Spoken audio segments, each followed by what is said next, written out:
Grassroot লেভেলে physiotherapy treatment পৌঁছাতে পারছে না, ওনাদের কাছে রিকোয়েস্ট থাকবে। একটা হচ্ছে আপনারা এটা আপনারা অবগত আছেন রিমি চক্রবর্তী এবং আমাদের এক্সিকিউটিভ মেম্বার দীপাঞ্জন সরকার এবং নবরূপ দেবনাথ মহোদয়ের পক্ষ থেকে আমরা আপনাদের অনেক অনেক শুভেচ্ছা জানাচ্ছি। আজকের প্রেস মিটটা মূলত আমাদের আগামীকাল থেকে আমাদের 3 দিনের একটা কনক্লেভ ফিজিওথেরাপি কনক্লেভ আমাদের আগরতলায় north east physiotherapy conclave north east physiotherapy conference start হতে যাচ্ছে, শুরু হতে যাচ্ছে।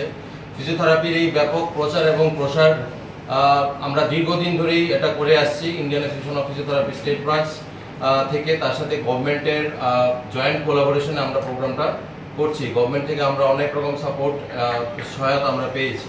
তো কাল আমাদের স্পোর্টস ফিজিওথেরাপির উপর একটা বিশেষ কর্মশালা থাকবে। এখানে উপস্থিত থাকবেন ভারতবর্ষের বিখ্যাত ফিজিওথেরাপিস্ট প্রফেসর ডক্টর সঞ্জীব ঝা, উনি সেন্ট্রাল আইপি প্রেসিডেন্ট, এবং আমাদের কালকের ওয়ার্কশপের উদ্বোধন করবেন আমাদের রাজ্যের গর্ব ডক্টর পদ্মশ্রী ডক্টর দীপা কর্মকার এবং ওনার কোচ মিস্টার বিশ্বেশ্বর নন্দী মহোদয়। পরের দিন থেকে আমাদের ফিজিওথেরাপি কনক্লেভ যে প্রোগ্রামটা স্টার্ট হবে, বিভিন্ন রকম scientific session, poster presentation, seminar competition, debate এবং সন্ধ্যায় সাংস্কৃতিক অনুষ্ঠান থাকবেন।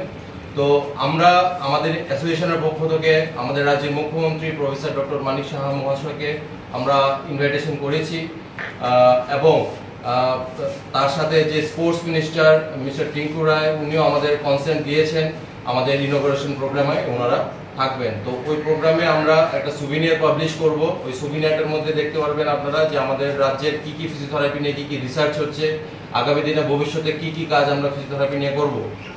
তার সাথে সন্ধ্যায় একটা সাংস্কৃতিক প্রোগ্রাম থাকছেন, এবং পরের দিন আমাদের ফিজিওথেরাপি কনফারেন্সের যে অন্তিম দিনে থাকছেন আমাদের ত্রিপুরা রাজ্যের রাজ্যপাল মহামহিম ইন্দ্রসেনা রেড্ডি মহোদয়, এবং আমাদের উপস্থিত থাকবেন আমাদের রাজ্যের জনপ্রিয়